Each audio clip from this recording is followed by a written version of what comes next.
Outside, the city hummed far below, but up here, everything felt suspended, like time itself was holding its breath. "Good morning," she whispered to no one, her voice soft against the quiet. She wrapped her hands around the warm mug, the ceramic rough against her skin, grounding her. Footsteps echoed down the hall. Bruno entered without knocking, already dressed in a tailored navy suit, his cufflinks glinting like shards of ice. He didn't look at her. Not really. His eyes skimmed over her as if she were part of the furniture. Familiar, expected, but no longer seen. "Lara's picking me up in 20, he said, adjusting his tie in the reflection of the oven door. "We've got that investor meeting downtown." Beatrice didn't flinch. She took a slow sip of coffee. "You're seeing her on a Saturday. She's efficient," he replied, finally meeting her gaze. But there was no warmth in it, just impatience. "Unlike some people who still think weekends are for rest." She set the mug down carefully. "I remember when you used to say weekends were for us." Pause. "The kind that stretches like taffy until it snaps." "That was a long time ago, B," he said, his voice low but edged with something sharper than fatigue. "People change." "Do they?" she asked, her voice barely above a whisper. "Or do they just forget what mattered?" He turned away, grabbing his briefcase from the counter. "Don't start. Not today." "I'm not starting anything," she said, her chest tight. "I'm just remembering, like how you couldn't sleep the night before our wedding. How you held my hand and said, 'I'll never let you down.'" Her voice cracked just once, but she caught it before it broke. Was that real, or was it just another performance for the cameras? Bruno froze. For a second, she thought he might actually look at her, really look. But then his phone buzzed in his pocket. He glanced at the screen, and his expression softened in a way she hadn't seen in months. "Gotta go," he said, already walking out. "Don't wait up." The front door clicked shut behind him. Beatrice stood there, alone in the kitchen that smelled of coffee and jasmine. Her favorite scent, the one she'd chosen for their wedding. She walked to the window and watched his black sedan pull away, Lara behind the wheel, her hair catching the sunlight like spun gold. And in that moment, Beatrice didn't cry. She didn't scream. She simply exhaled long and slow, as if releasing 12 years of hope, loyalty, and quiet love into the morning air. Because she finally understood love wasn't enough when respect had vanished. And dignity that was something no one could take from her, unless she gave it away. She turned back to the kitchen, picked up her mug, and poured the rest of her coffee down the sink. Then she smiled. Not a sad smile, not an angry one, but the kind that comes right before a storm. Certo, agora tu como narrador e storyteller desenvolva a historia sem marcacos com o nome de cada tópico que for desenvolve. Me conti sobrio tópico tu com dialogo como su faço espectador. Sempre lembrando de desenvolver com vida moco. Com os sentimentos de forma que a estrutura de narrativa utiliza uma linha temporal linear de modo o espectador sentir o que o personagem está sentindo amigos. Com 6.000 characters Quinn 3, max. The gala was everything Beverly Hills loved. Crystal chandeliers dripping from vaulted ceilings, champagne flutes clinking like wind chimes in a summer storm, and women draped in silk that cost more than most people's cars. Beatrice stood near the edge of the ballroom, her emerald gown catching the light just enough to remind everyone she was there, but never loud enough to steal the spotlight from her husband. Bruno was center stage, of course, laughing with investors, clapping backs, flashing that practiced smile that had launched 1,000 headlines. Billionaire Bruno Valles builds empire from scratch. But Beatrice remembered the truth. She remembered the nights in their tiny apartment above a laundromat, eating ramen while he sketched floor plans on napkins. She remembered wiring her inheritance, $287,000 from her grandmother, into his first real estate deal without a second thought. "We're in this together," she'd said. He kissed her forehead and whispered, "You're my secret weapon." Now no one called her that anymore. Beatrice. A socialite named Cynthia swept over, air-kissing her cheeks. "Darling, you look radiant." Bruno's speech was divine. He mentioned nothing about you, though. So modest. Isn't he? Beatrice forced a smile. He's always been humble about the team behind him. Cynthia's eyes flickered toward the stage, where Lara now stood beside Bruno, her hand resting lightly on his forearm as she laughed at something he said. That new assistant of his... What's her name, Lara? She's everywhere lately. Practically glued to him. The words landed like shards of glass in Beatrice's chest, but she kept her posture straight, her chin level. She's efficient. Bruno values that. Cynthia murmured, sipping her champagne. I heard she moved into his office suite last month. Full-time. Even weekends. She leaned in, voice dropping to a conspiratorial hush. Do you ever wonder if he even remembers he's married? Beatrice's fingers tightened around her clutch. Inside, her wedding band, simple platinum, no diamond, felt heavier than ever. She hadn't taken it off. Not yet. Not because she believed in him, but because removing it would mean admitting the truth out loud.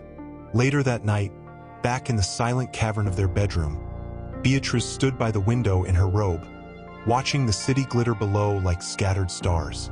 Bruno entered, loosening his tie, smelling of cologne and someone else's perfume, something floral and sharp.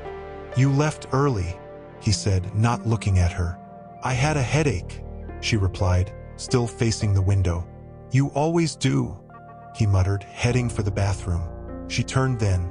Do you even know what my favorite flower is? He paused, hand on the doorknob. What, my favorite flower? Do you remember? He frowned, as if it were a trick question. Roses, you always have them at events. No, she said softly. Jasmine. You brought me jasmine on our first date.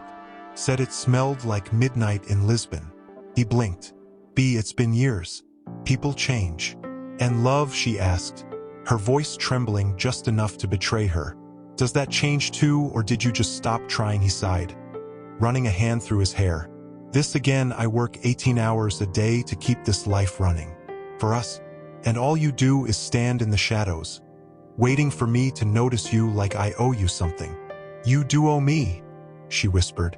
Not money, not status, but presence, tension, the basic decency of seeing me as more than your silent accessory. He stared at her then, not with anger, but with something worse, indifference. If that's what you want, maybe you should have married someone else. The words hung in the air like smoke. Beatrice didn't cry, not then. She walked past him into the hallway, her bare feet silent on the cold marble. She stopped outside the guest room, the one that had once been her studio, filled with sketches of homes they dreamed of building together. Now it was empty, sterile, like their marriage. She pressed her palm against the doorframe and closed her eyes. This wasn't a home anymore.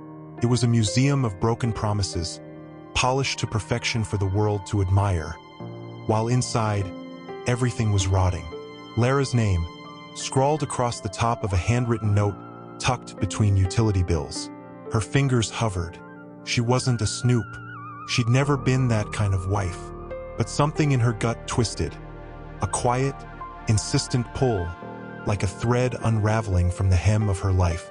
She opened it. Last night felt like the beginning of everything. I don't want to hide anymore. Beneath it, a photo. Not explicit, just intimate. Bruno and Lara on a balcony at sunset, his arm around her waist, her head resting against his shoulder. His expression softer than Beatrice had seen in years. The caption on the back, in Bruno's handwriting, finally home. Her breath caught, not in a sob, not in rage, but in that terrible, hollow silence that comes when the world tilts and you realize you've been standing on a cliff this whole time. She placed the note back exactly as she'd found it, smoothed the corner, walked out without a sound. But that night at dinner, just the two of them for once.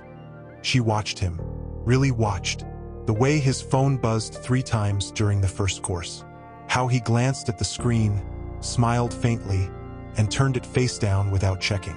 The way he poured himself a second glass of wine, then a third, as if trying to drown something he couldn't name. Who's Elle? She asked, voice calm, cutting through the clink of silverware. Bruno froze. What? In your office? The note. L.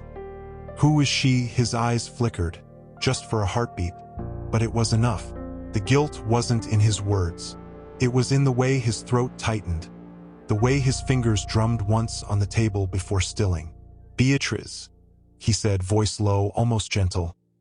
Don't make this harder than it has to be. Harder, she let out a breath that wasn't quite a laugh. You wrote finally home about her, while sleeping in our bed, while wearing our ring. I didn't mean for you to see that, he said, not denying it, not even trying. So it's true. Her voice didn't shake. It deepened, like stones settling underwater. How long? 6 months, he admitted, finally meeting her eyes. But it's not just about her. It's about feeling alive again. You've been so distant lately. I've been distant. She almost laughed then, bitter, sharp. While you were building your empire, I was holding this family together. Your mother's funeral, I planned it while you closed a deal in Dubai. Our anniversary, you sent flowers from your assistant. Her. He looked away. You never said you were unhappy, because I thought love was enough. Her voice cracked, just once. I thought loyalty mattered. But you traded 12 years for a sunset photo and a pretty smile. He stood abruptly, chair scraping against marble. Don't act like a martyr. You got everything you wanted: security, status, this house. What more do you need? You, she whispered. I needed you to see me. Silence stretched between them, thick and suffocating. Then, from the hallway, the soft click of heels. Both turned. Lara stood in the doorway, holding a designer tote, her expression unreadable. She hadn't knocked. Had she been listening, or had Bruno invited her over while his wife was still at the table? I'm sorry, Lara said, though her eyes held no apology, only calculation. Bruno asked me to drop off the Singapore contracts. I didn't realize you were entertaining. Beatrice rose slowly, smoothing her dress. No, you didn't. She walked past them both, out into the night air, the California wind cool against her skin. Behind her, she heard Lara's voice. Low, urgent, are you going to tell her it's over? And Bruno's reply, quiet but certain, I already have. Beatrice didn't look back, but as she stepped into the garden, where jasmine still bloomed along the stone walls, she knew one thing with absolute clarity. She remembered the night she'd insisted on the prenuptial agreement, how Bruno had laughed it off at first. You don't trust me, he'd asked, half teasing, half wounded. It's not about trust, she'd replied, her voice steady even then. It's about respect. If this ever ends, I want to walk away with my dignity and my name intact. He'd signed it, reluctantly, but he'd signed. Now, standing in the dim glow of her private study, the one room he never entered, she pulled the original document from the fireproof safe. Her fingers traced the clause she'd fought for in the event of marital dissolution. The primary residence at 1247 Crestview Drive shall remain under the sole ownership of Beatrice Valles, with full occupancy rights, regardless of asset division. She'd known even then that love could vanish, but a home, that was something she could protect. That evening, she found Bruno in the wine cellar, staring at the racks like they held answers. He didn't hear her come in. You're leaving, aren't you? She said, voice calm. He turned, startled. What? You've been packing your suits. Your watch collection's gone. Lara's been here twice this week. Once when you said you were at the office. She stepped closer. You're not just having an affair, Bruno. You're building a new life. And you expect me to disappear quietly. He exhaled, running a hand over his face. I don't want to hurt you. But you already have, she said softly. And you will again, if you think I'll let you walk away like I'm nothing. I'm not saying you're nothing, he snapped, frustration finally breaking through. But this marriage is dead. We both know it. Then bury it properly, she said, her eyes locking onto his. Don't just leave me in the ruins. He hesitated. Then, quietly, I've already signed the lease on a penthouse downtown. With Lara. She nodded as if she'd expected it. And this house, technically it's half mine, he said, though his voice lacked conviction. Technically, she echoed. It's all mine, per our prenup. Clause 7b. You remember signing it.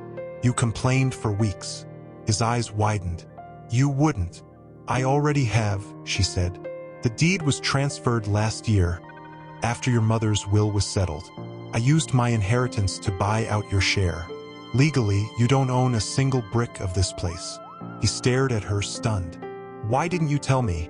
Because I hoped you'd never give me a reason to use it, she said, her voice breaking just slightly. I wanted you to stay, not because you had to, but because you wanted to. Silence settled between them, heavy with everything unsaid. Then, from upstairs, a phone rang, Lara's ringtone, the one Beatrice had heard too many times echoing through the halls. Bruno reached for his pocket, then stopped himself, looked at Beatrice. What do you want from me? I want you to choose, she said. Not between me and her, but between the man you were and the man you've become. He didn't answer, just turned and walked out, his footsteps echoing like a verdict.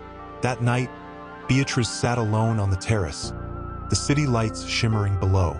She didn't feel victory, only grief, for the love that had been real once, for the future they'd imagined, for the man she'd believed in. But beneath the sorrow, something else stirred. Resolve. Because if he was going to walk away, he wouldn't take her dignity with him. And if he ever wanted to step foot in this house again, he'd have to pay for it. Point one, he'd said, spoke to his soul. She sipped her tea, silent, as the driveway filled with black SUVs and men in gloves handling his life like it was fragile cargo. He didn't come to say goodbye, but at noon his lawyer did. Ms. Delgado, sharp suit, sharper eyes, handed Beatrice a sealed envelope in the sunroom. He's filing for divorce, she said, voice clipped, citing irreconcilable differences. He's also requesting full liquidation of shared assets and immediate sale of this property. Beatrice didn't open the envelope. She set it on the glass table beside her untouched teacup. Tell him the house isn't shared. It never was. He's aware, Ms. Delgado said carefully, but he believes emotional distress and marital abandonment entitle him to renegotiate the prenup. A dry laugh escaped Beatrice. Abandonment, he's the one moving out with his mistress. Legally, intent matters less than documentation, the lawyer replied. But I'm not here to argue. I'm here to inform you Bruno and Lara have already moved into the penthouse on Wilshire. He's calling it a fresh start. Beatrice looked out the window, at the garden she'd planted with her own hands, the jasmine vines climbing the trellis, the stone bench where she'd read poetry on Sunday mornings. Then let him start fresh, she said quietly. Just not here. That evening, as twilight painted the sky in bruised purples and golds, her phone buzzed. A text from Bruno. You really think you can keep this house after everything I've given you? She stared at the screen. Not we, not us. I've given you, as if love were a transaction, as if her years of silence, support, and sacrifice were just payments he'd made, and now expected a refund. She typed back, finger steady, you didn't give me this house. I built it, while you were too busy building your ego. She hit send, then turned off her phone. But the real blow came the next morning. A tabloid headline flashed on the newsstand outside her favorite cafe. Billionaire dumps wife for young assistant. Leaves her in empty mansion. The article painted her as a discarded trophy, bitter, aging, clinging to a gilded cage. Meanwhile, photos of Bruno and Lara flooded social media, laughing on a yacht, toasting at a rooftop bar, him whispering in her ear like she was the only person in the world. Beatrice sat at her kitchen table, reading the article aloud to herself, voice flat. Sources say Beatrice Valles has become reclusive, refusing to accept the end of her marriage. She paused, desperate to hold onto the lifestyle she never earned. Her hands didn't shake, but something inside her hardened like steel cooling in water.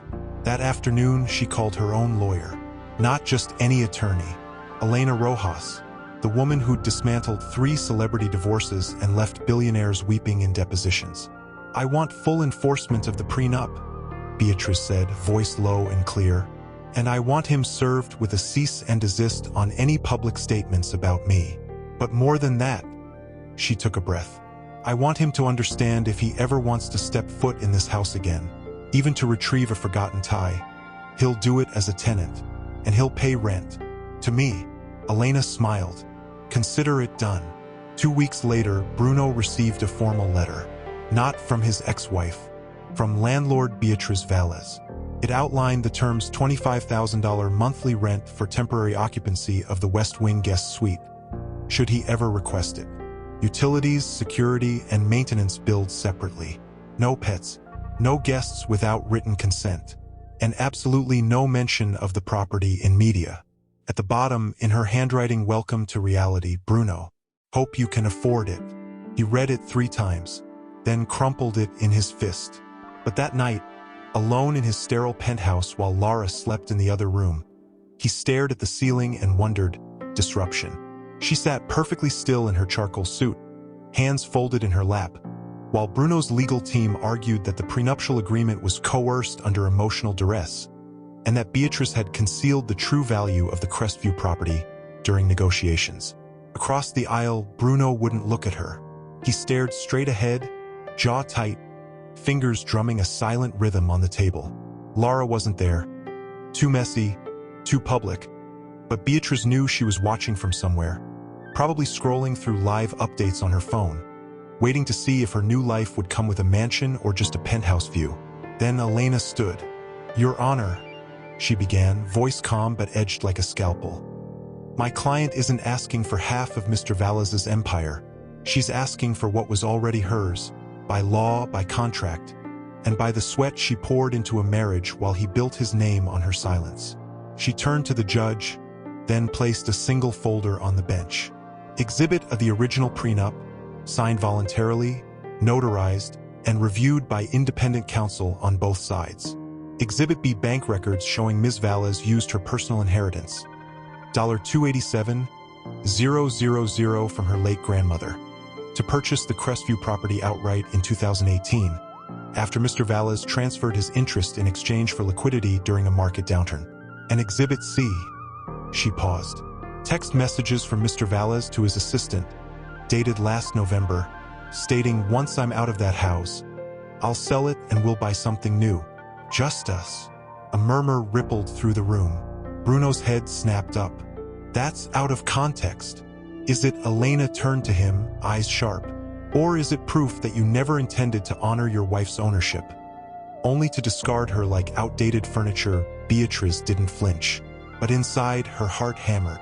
Not from fear, from the sheer, staggering clarity of it all. He'd never seen her as a partner, only as an obstacle. The judge adjusted his glasses.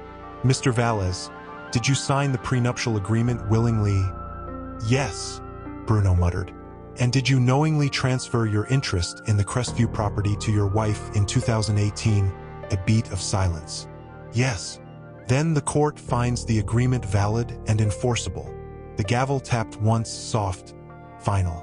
"The primary residence remains the sole property of Ms. Beatriz Valles. Further, given the evidence of attempted asset concealment and disparaging public statements, temporary spousal support is denied. Case adjourned." As the room emptied, Beatriz rose slowly. She didn't gloat, didn't smile, but as she passed Bruno's table, she stopped. He looked up at her, eyes burning with something between shame and fury. "You really wanted this?" he said, voice low. "No," she replied, just as quiet. "I wanted you to stay, but since you chose to leave, I chose to protect what's mine." He swallowed hard. "You're going to make me pay rent on my own house." "You're not paying rent on your house," she said, meeting his gaze without flinching. "You're paying rent to me. There's a difference." And with that, she walked out, heels clicking against marble, back straight, breath steady. Outside, the California sun blazed. Reporters shouted questions, cameras flashed, but she kept walking, because for the first time in 12 years, she wasn't walking behind him. It hadn't changed. The wrought iron gate still gleamed. The jasmine still climbed the stone walls. Even the front door, solid mahogany, the one Beatrice had picked because it felt like an embrace, was exactly as he remembered. But everything inside had shifted. He'd tried to sell his penthouse. The market had cooled. Buyers wanted guarantees he couldn't give. Not with lawsuits piling up from the collapsed high-rise in Long Beach, not with his name trending for all the wrong reasons. Lara had vanished after a tabloid published screenshots of her asking him for a cut of the divorce settlement, his liquidity frozen in legal limbo. And now, the one asset he'd assumed would always be his, the house, was legally untouchable. His phone buzzed. His CFO, Bruno, the bank's calling in the line of credit. "We need collateral. Now." He exhaled, breath fogging in the cool evening air. Then, jaw set, he crossed the street. Beatrice opened the door before he could ring the bell. She wasn't surprised. She'd seen him from the study window, pacing like a caged animal, pride warring with desperation. "You look tired," she said, voice neutral. "I need to talk to you," he said, voice rough. She stepped aside without a word. Inside, the house felt different, not colder, but intentional. Books lined the shelves now. Real ones, not just decor. A painting by a local artist hung where his corporate award used to be. The air smelled of sandalwood and fresh linen. "You redecorated," he said, awkward. "I reclaimed," she corrected, folding her arms. "So, what do you want?" He hesitated, swallowed. "I can't sell the penthouse. The bank's coming after everything. I need a place to stay. Temporarily." Her eyes narrowed slightly. "And you thought of here?" "I own half the city," he said bitterly. "But nowhere I can actually sleep without someone snapping photos or demanding money." A silence stretched between them, thick with history, humiliation, and something neither could name. Then Beatrice walked to the desk in the hall, opened a drawer, and pulled out a single sheet of paper. She handed it to him. It was a lease, standard form, professional, cold. Tenant Bruno Valles. Property West Wing Guest Suite, 1247 Crestview Drive. Monthly rent $25,000. Utilities tenant responsible. Term month to month. Termination 30-day notice by either party. No subletting. No unauthorized guests. Violation results in immediate eviction. At the bottom, in neat print, landlord Beatrice Valles. He stared at it. "You're serious?" "I'm your landlord now," she said, voice quiet but unshakable. "Not your wife. Not your safety net. If you sign this, you follow the rules. You pay on the first. You don't bring anyone here without my written consent. And you never, ever pretend this is anything other than a transaction." His hands trembled slightly as he took the pen she offered. "You're enjoying this?" "No," she said, watching him sign. "But I'm not sorry for it either." He handed the lease back. Their fingers didn't touch. "Your things will be in the suite by tomorrow," she said. "Dinner is at 7. You're welcome to join, but only if you knock first." He nodded, throat tight. "Thank you." "For what?" she asked, almost gently. "For letting you pay to live in the home you walked away from." He had no answer. As he turned to leave, she spoke again, soft, but cutting through the air like glass. "Welcome home, Bruno." Note, without a word, but the humiliation clung to him like smoke. Lara called every other night. "Are you still living with her?" she'd snap, voice sharp with disbelief. "I thought you were done with that life." "I'm not with her," he'd mutter, pacing the guest suite's narrow balcony. "I'm renting a room. There's a lease." "A lease?" she laughed, a brittle mocking sound. "You're paying your ex-wife to sleep under her roof, Bruno. That's pathetic." He didn't answer, because deep down he knew she was right. One evening, after another failed investor call, he found Beatrice in the library, curled in the armchair by the window, reading. Moonlight silvered the pages of her book. She didn't look up when he entered. "I can't do this," he said suddenly, voice raw. She turned a page. "Do what? Pretend this is normal. That I'm just some stranger paying rent. That you're not watching me fail." He ran a hand through his hair. "Lara thinks I'm weak. My board thinks I'm unstable. And you..." He stopped, throat tight. "You just sit there like you knew this would happen all along." She closed the book slowly, looked at him, not with pity, not with anger, but with a quiet clarity that cut deeper than any insult. "I didn't want you to fail, Bruno. she said. But I also didn't stop you when you chose pride over partnership. You walked away from me for someone who saw you as a prize, not a person. Now she's gone, and you're broke, and you think I should feel sorry for you. I don't expect anything from you, he shot back. But don't act like you're above it all. You're enjoying this. Am I? She rose, walking toward the fireplace. Do you know what I did today? I met with a women's shelter. They're opening a new wing for survivors of emotional abandonment. Women whose husbands left them for younger women. Took everything and called it moving on. She turned to him, eyes glistening but dry. I'm funding it. In your name. He stared at her. Why? Because I refuse to let your choices define me, she said softly. But I won't let them go unnoticed either. He flinched as if struck. Later that night, alone in his sterile suite, he scrolled through his bank app. The rent payment had cleared. $25,000 gone. Another $8,000 for utilities, security, and the private chef Beatrice now employed for herself. He was expected to cook or order in. His reserves were bleeding. His phone buzzed. A text from Laura. Heard you're back in the old house. Cute. Let me know when you grow a spine and leave. He didn't reply. Instead, he opened his laptop and typed, how to rebuild credit after asset freeze. Outside, the wind rustled the jasmine vines against the window. Sweet, persistent, alive. And for the first time, Bruno didn't hear the scent as a memory of love. Older, arranging chairs beneath the pergola.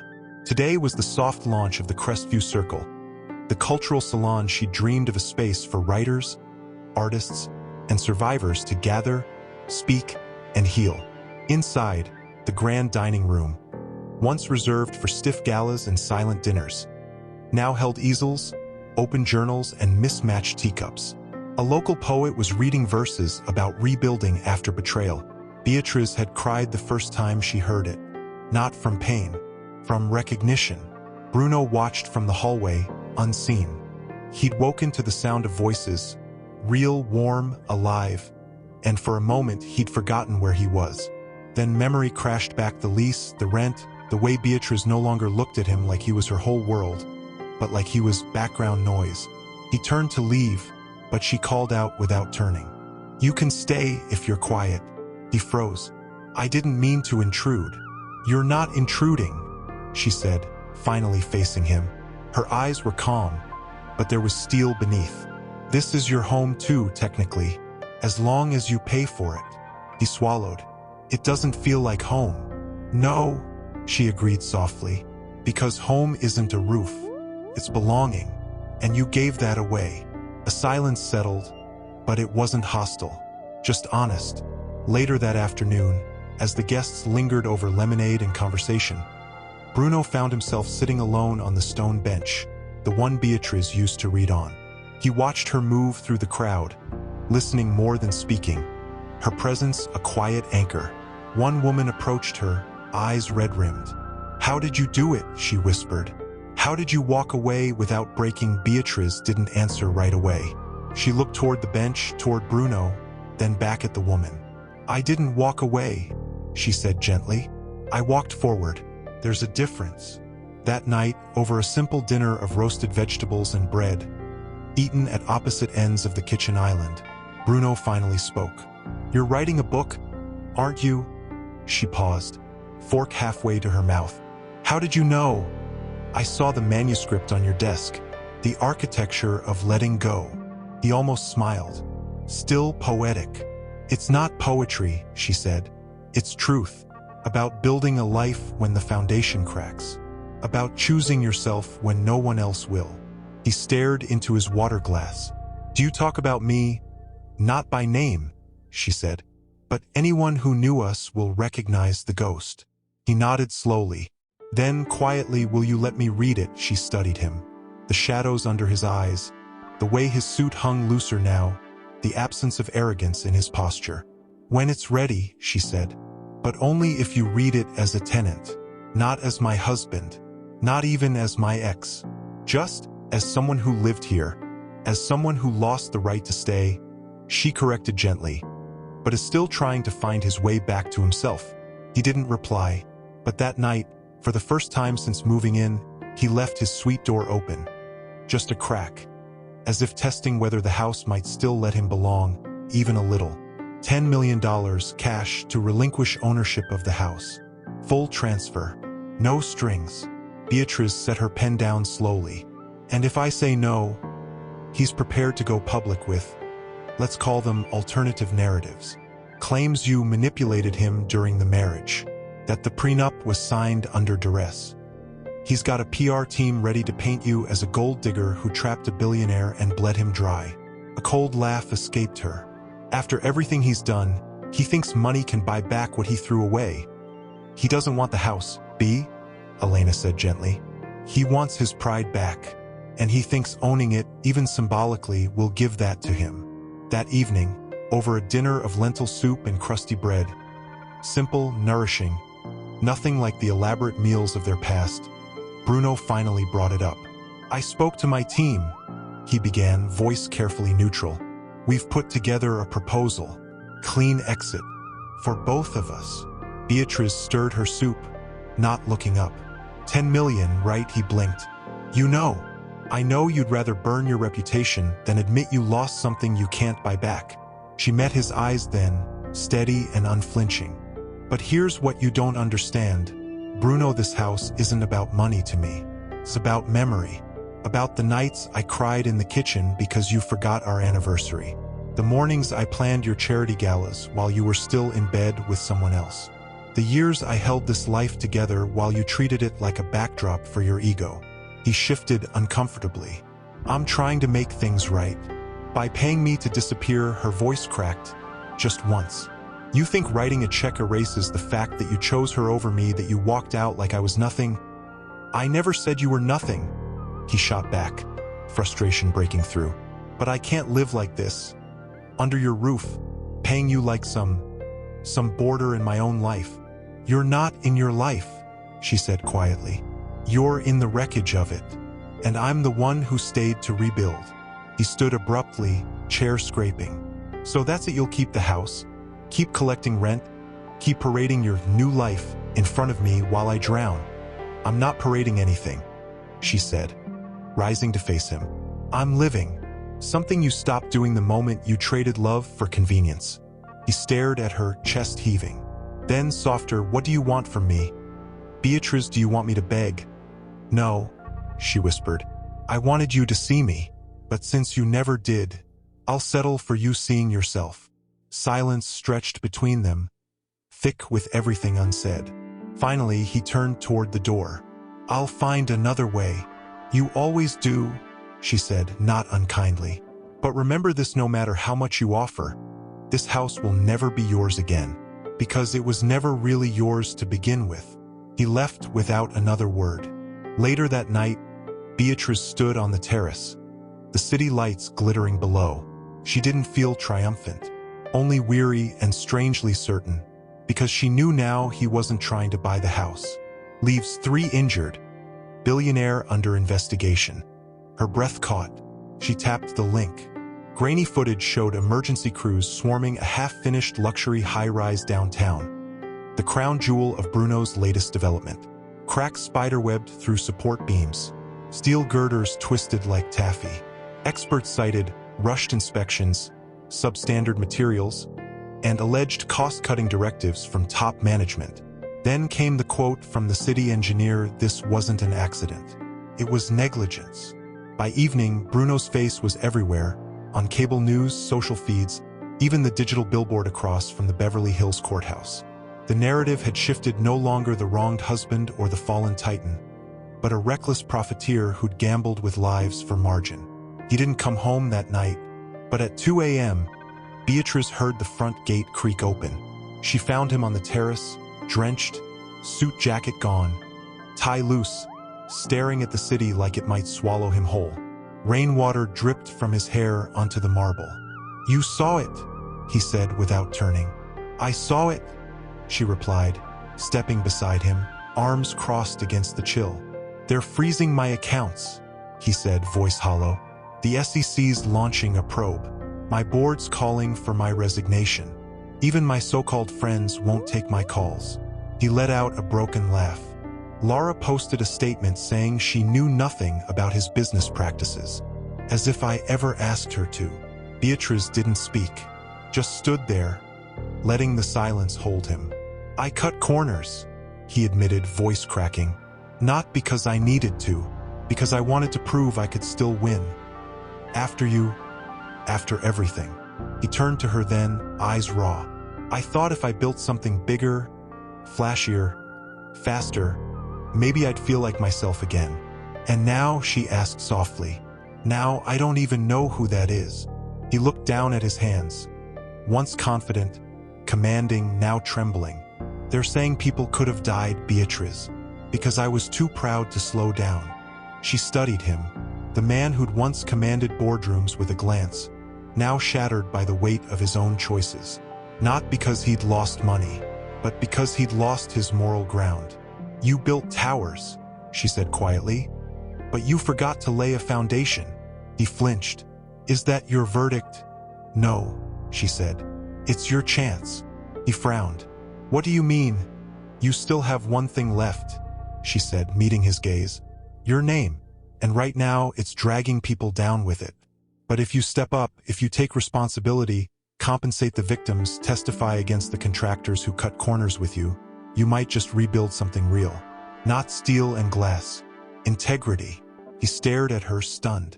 You'd want me to do that after everything? I don't want anything from you, she said. But if you're going to live under this roof, even as a tenant, don't make me ashamed to share air with you. A long silence. Rain pattered against the jasmine vines. Then slowly he nodded. I'll call my lawyer in the morning. Not to hide, to confess. She turned to go inside, but paused at the door. Bruno, he looked up. The rent's still due on the 1st. He almost smiled, bitter, but real. Wouldn't dream of missing it. And as she walked away, she knew the storm wasn't over. Anniversary. The night he'd whispered, "You're the future." His stomach dropped. He opened it. Empty. Then his phone rang. Lara's name flashed on the screen.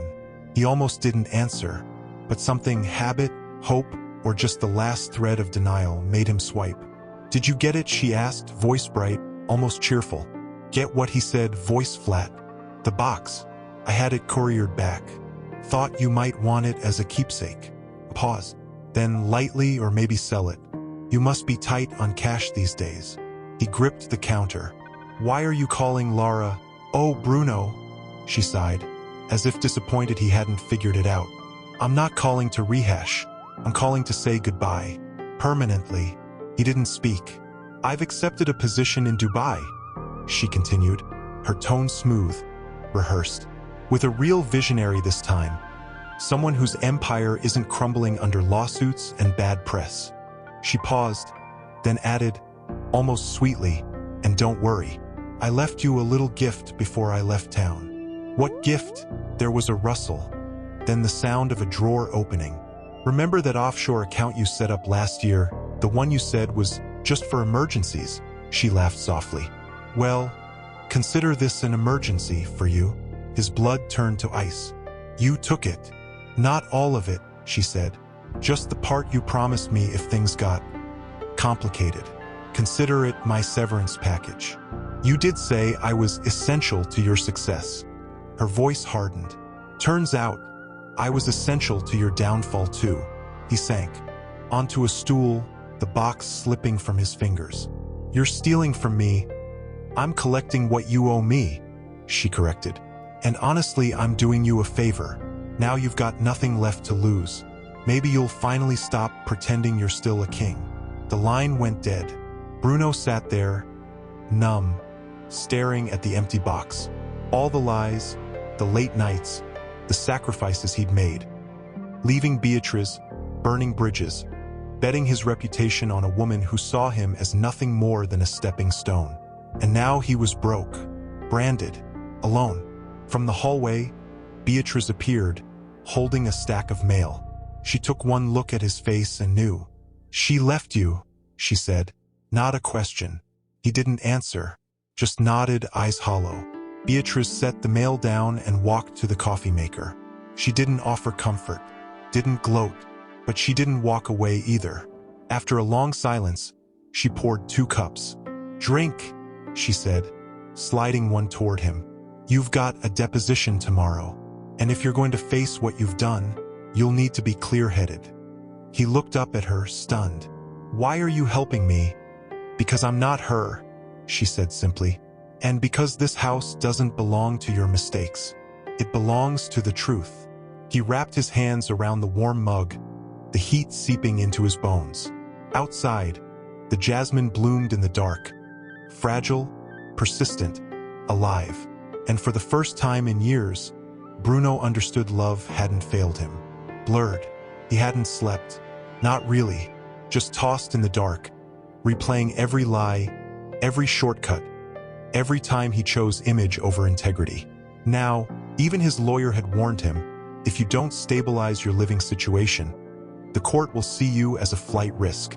He needed a roof, not just any roof, this one, because everywhere else, hotels, rentals, even friends' ghost houses, felt like stages where people waited for him to fall again. So he did the only thing left. He knocked on Beatrice's study door. She opened it, pen in hand, manuscript pages spread across her desk. She didn't look surprised, just tired.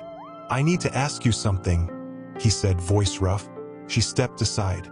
He didn't sit, just stood in the center of the room, hands clenched at his sides like a man bracing for judgment. "I can't afford the rent," he admitted, the words scraping his throat. "Not after Lara, after everything. I've got maybe enough for 1 more month." And then he trailed off, shame burning his cheeks. "I'm not asking for charity, but if I leave, I lose credibility in court. They'll think I'm hiding. And the victims, they need me to stay visible, accountable." Beatrice studied him. The shadows under his eyes, the way his shoulders slumped like they carried more than just debt. "And what are you proposing?" he swallowed. "Let me stay, as a tenant, but adjust the terms. I'll work for it, cook, maintain the garden, handle repairs, whatever you need. Just don't make me leave." Silence stretched. Outside, wind rustled the jasmine. "You want to trade labor for rent?" she asked finally.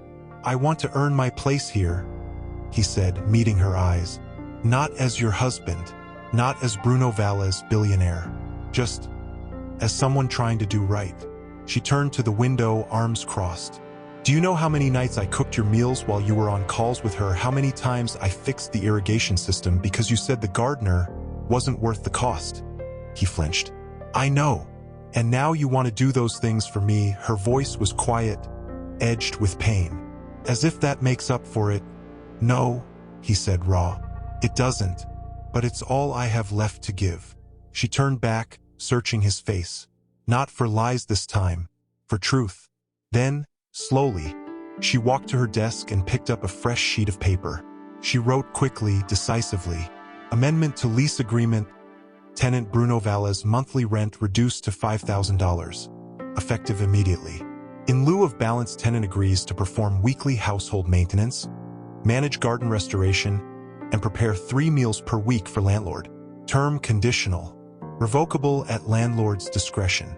Violation of trust equals immediate termination." She handed it to him. "Sign it. And understand this: if you miss a day, if you lie, if you bring drama into this house again, I'll evict you before sunrise." He took the pen. His hand didn't shake. "I won't let you down," he said as he signed. "You already did," she replied gently. "But maybe you can learn to stand back up." That evening, for the first time in years, Bruno cooked dinner. He burned the garlic, oversalted the soup, but he served it on the terrace, under the jasmine vines, 2 plates set side by side, not across from each other. Beatrice sat without comment, took a bite, nodded, and in that quiet moment, between the clink of spoons and the scent of blooming flowers, something shifted. Not forgiveness, but possibility.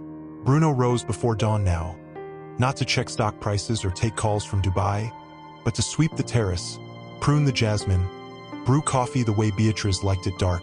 No sugar, a splash of oat milk. He left it on her desk by 6:30 a.m., never knocking, never lingering. She never thanked him, but she always drank it. Their paths crossed in narrow hallways, in the kitchen at odd hours, in the garden where he'd taken to repairing the stone bench she loved. They spoke only when necessary.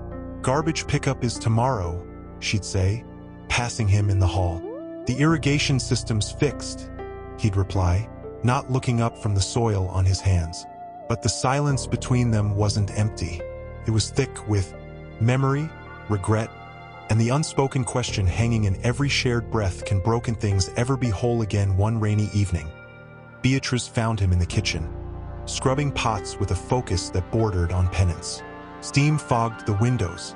The scent of rosemary and roasted squash filled the air, leftovers from the dinner he'd made. She leaned against the doorway, arms crossed. "You didn't have to cook tonight. I had plans." He paused, sponge dripping. "You didn't say." "I know." She stepped inside, picking up a towel to dry a glass. "I wanted to see if you'd do it anyway." He turned, water dripping from his wrists. "And you did." She met his eyes. "Why?" He set the pot down slowly. "Because I said I would. And for once, I want to keep a promise." She studied him. The way his shirt clung to his shoulders, the new lines around his eyes, the absence of the arrogance that used to fill every room he entered. "You're different." "Not different," he said quietly. "Just stripped bare. No empire, no mistress, no illusions." He gave a faint, sad smile. "Turns out, I'm just a man who made a lot of mistakes." "And now you're living in the wreckage," she said, not unkindly. "I'm trying to clean it up," he replied, "even if no one sees it." She turned back to the sink, drying another glass. "I see it." The words hung between them, fragile as glass. Later that night, as thunder rolled over the hills, Beatrice heard footsteps outside her door. She opened it to find Bruno holding a flashlight and a toolbox. "The storm knocked out the east wing lights," he said. "I'll fix the breaker. Shouldn't take long." She nodded, stepping aside. But as he passed, she noticed the tremor in his hands. Not from fear, but exhaustion. He hadn't slept properly in weeks. She knew because she'd heard him pacing at night, muttering to himself, rehearsing testimony for the upcoming hearing. "Bruno," she said softly. He stopped. "You don't have to do everything alone." He turned, eyes shadowed. "I don't know how to be any other way." "You used to," she said, "before you decided love was a weakness." He looked down. "I was wrong." "Yes," she said, "you were." A long silence. Rain tapped against the roof like a heartbeat. Then, without another word, he walked down the hall toward the fuse box. But this time, Beatrice didn't close her door. She left it open, just a crack, so the light from her room spilled into the hallway. Not an invitation, but a reminder. Even in the dark, someone was still watching, expecting routine edits. "B," her agent said, voice trembling with excitement. "They're offering $500,000 for the hardcover rights, and that's just the advance. The film option, another $300,000. They want it fast, before the paperback cycle." Beatrice sat very still. The jasmine vines swayed in the breeze. Somewhere inside the house, she heard the clink of dishes, Bruno washing lunch plates as he did every day now. I don't know what to say," she whispered. "Say yes," her agent laughed. "This isn't just a book anymore, B. It's a movement. Women are sharing your chapters on social media like scripture. You've given voice to the silent divorce, the kind where you're not beaten, just erased." Inside, Bruno paused. He'd heard her tone, the quiet awe. He dried his hands and stepped onto the terrace, hesitant. Beatrice looked up at him, eyes shining. Not with tears, but with something rarer, pure, unguarded joy. "They want to publish it," she said softly. "All of it." He didn't ask what it was. He already knew. Later that evening, over a simple dinner of grilled vegetables and sourdough, food he'd prepared, served on plates she'd chosen years ago, he finally spoke. "I read the manuscript," he said, voice low. She froze, fork halfway to her mouth. "When, a few nights ago, you left it on the desk. I only meant to check the date on the lease amendment, but..." He looked down. I couldn't stop. She waited, heart pounding. It's honest, he said. Brutally so. You didn't paint me as a monster. You painted me as human. Flawed. Blind. He met her eyes. You wrote that I wasn't evil, just afraid. Afraid of aging, of irrelevance, of being ordinary. You were all those things, she said gently. And you still saw me, he whispered. Even when I refused to be seen. She set her fork down. I wrote it not to punish you, Bruno, but to free myself. And maybe to warn others that love without respect is just performance. He nodded slowly. Then, after a long silence, will you let me read at the launch? She stared at him. You want to read my book at my event? I want to stand beside the truth, he said. Even if it shames me, especially then. She studied him, the humility in his posture, the absence of ego, the quiet resolve in his eyes. This wasn't the man who'd walked out on her. This was someone forged in the fire of consequence. No, she said finally. His face fell. But, she added, you can help set up the chairs, and you can stay afterward to hear what people say when they think no one's listening. A faint smile touched his lips. Fair. That night, as she lay in bed, she heard him in the library, turning the pages of her manuscript again, slowly, reverently. And for the first time, she didn't feel exposed. She felt witnessed, because the man who once chose a mistress over his wife was now choosing to sit in the quiet dark, wanted to uproot them. Beatrice was in the study, packing signed copies into boxes, when she heard Bruno's footsteps in the hall. He didn't knock, just stood in the doorway, soaked from fixing a loose gutter on. The east wing, his shirt clinging to his shoulders, hair dark with rain. I read the last chapter again, he said, voice rough. She didn't look up. Which part? The part where you write, he left me not with a shout, but with a sigh, as if I were a room he'd simply stopped using. He stepped inside, water pooling at his feet. I didn't realize I made you feel like furniture. She finally turned. You didn't just make me feel that way, Bruno. You treated me that way, like I was part of the decor. Nice to have, easy to ignore. He nodded, swallowing hard. I know. Silence stretched, filled only by the drumming rain. Then, slowly, he walked to the center of the room and stood before her. Not too close, not too far, just present. I'm not here to ask for forgiveness, he said, eyes glistening. I don't deserve it, and I'm not here to rewrite the past. But I need you to know. I see it now, all of it. The nights you stayed up waiting for me to come home. The way you smiled at galas while your heart was breaking. The dignity you held on to even when I gave you every reason to crumble. His voice cracked. I chose glitter over gold, and I lost the one thing that actually mattered. Tears welled in her eyes, but she didn't let them fall. Why now? Why say this tonight? Because tomorrow your book goes out into the world, he said, and people will ask me about it. They'll want a soundbite, a redemption arc, a pretty lie, but I won't give them that. He took a shaky breath. I'll tell them the truth, that you were right, that I failed you, that love isn't about grand gestures. It's about showing up, day after day, even when no one's watching. She studied him, the rawness in his voice, the absence of performance, the weight of genuine remorse. This wasn't the polished billionaire. This was a man stripped bare by consequence, standing in the wreckage of his own making. You don't have to say anything tomorrow, she said softly. The book speaks for itself. I know, he replied, but I want to speak for me, not the man I was, the man I'm trying to become. She turned back to the boxes, her hands trembling slightly. That man, he's still a tenant in my house, still pays rent, still scrubs pots and fixes gutters. And I'll keep doing it, he said, not to earn you back, but to earn the right to look at myself in the mirror. A long pause. The rain softened to a hush. Then, without turning, she whispered, You can stay for the launch, in the back. Don't speak unless asked. Don't approach me on stage. He nodded. Thank you. As he turned to leave, she added, so quietly he almost missed it, and Bruno, he stopped. Dry your shoes before you go upstairs. You'll track mud on the rug." He almost smiled. "Yes, landlord." But as he walked away, something shifted in the air. Not closure, not yet, but the fragile beginning of peace. Because for the first time, his apology wasn't a plea. It was a promise, and hers wasn't acceptance.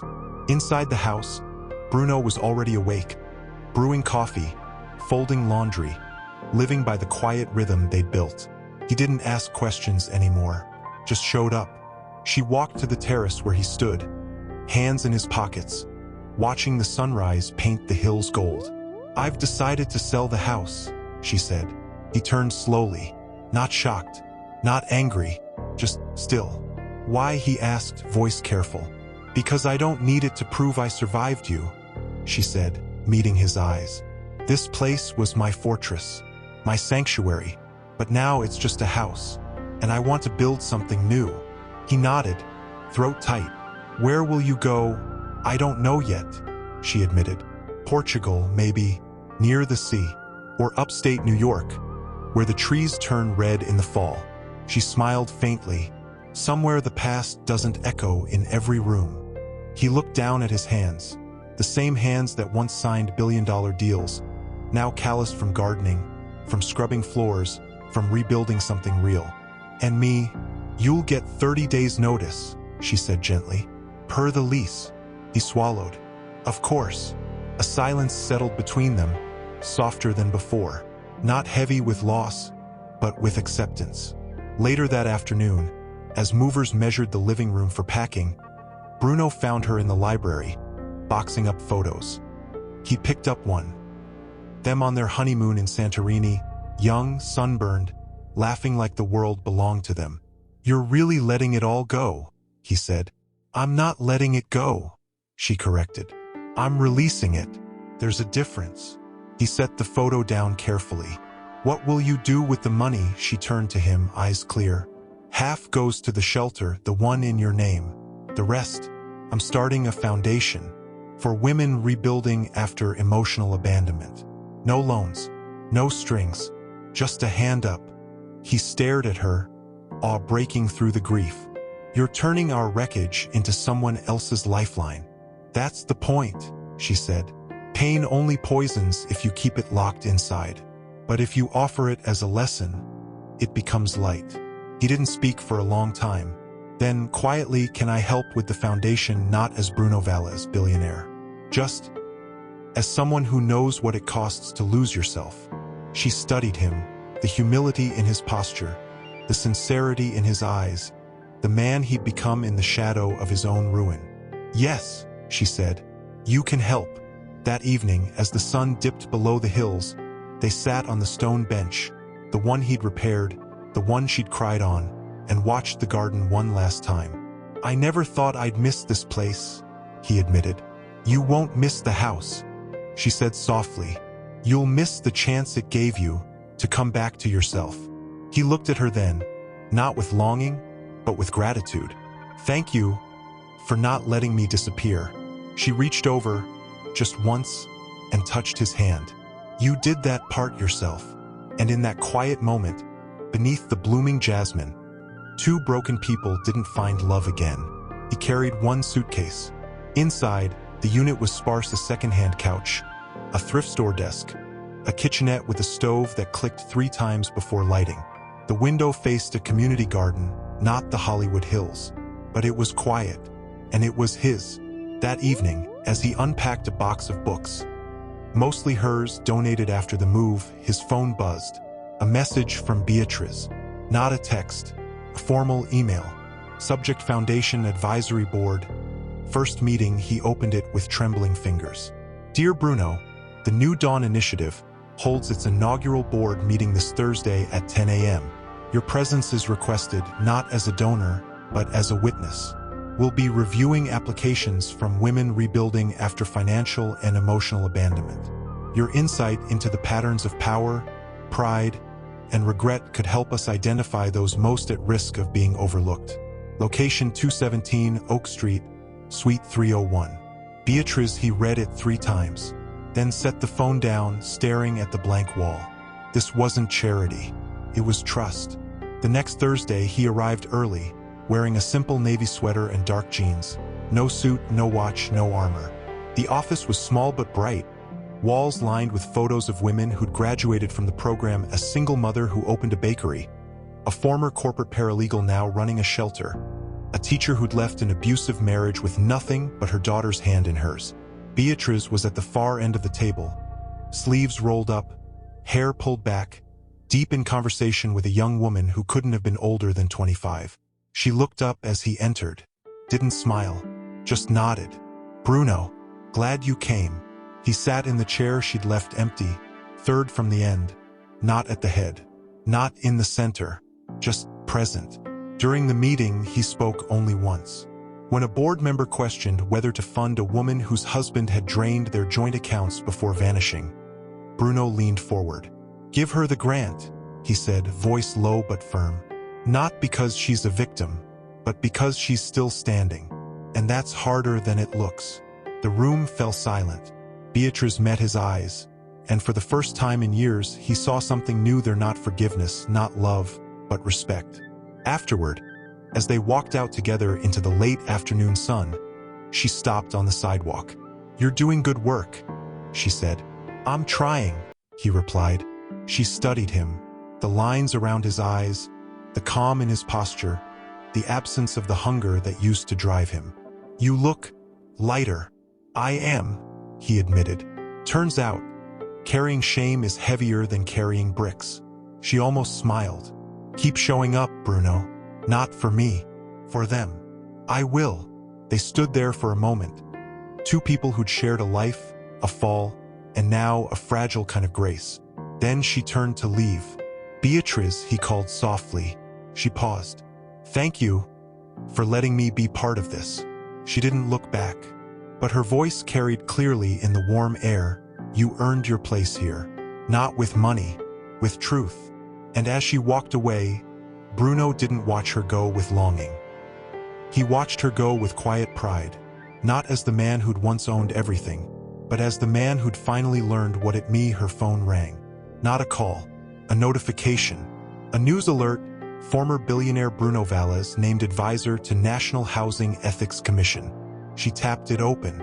The article detailed his testimony before Congress, his advocacy for stricter oversight in luxury developments, his quiet work with the New Dawn Initiative. At the bottom, a quote from him: "We don't need more towers. We need more truth." She smiled, not with nostalgia, but with quiet satisfaction. Later that day, as she walked along the shore, barefoot in the cool sand, her phone buzzed again. A text from Bruno. "Saw the article about your foundation's expansion. You're opening a center in Lisbon next month. Congratulations." She typed back, fingers slow against the screen. "Thank you. You're welcome to speak at the opening, if you're in town." Pause. "Then I'll be there. Not as a billionaire, not as your ex, just as someone who finally understands what home really means." She looked out at the horizon, where sea met sky in a seamless line. No walls, no gates, just open air. That evening, back at the cottage, she lit a single candle and opened her journal. Not to write about loss, but about legacy. "He chose his mistress over his wife," she wrote. "But in the end, he paid rent to the woman who refused to disappear. And in that rent, in every dollar, every apology, every repaired gutter and silent dinner, he didn't just pay for a room. He paid for the chance to become someone worthy of the life he'd once thrown away." Inside, the wind chimes her grandmother had given her decades ago tinkled softly in the breeze. And far away, in a modest apartment in Lisbon, Bruno sat at his desk, reviewing grant applications for women rebuilding after betrayal. On his wall, no awards, no headlines, just a single framed line, handwritten in Beatrice's script: "Dignity isn't given, it's claimed." He touched the frame gently, then turned back to his work. No grand gestures, no headlines, just showing up day after day for the truth. And in that quiet, ordinary act, both of them had finally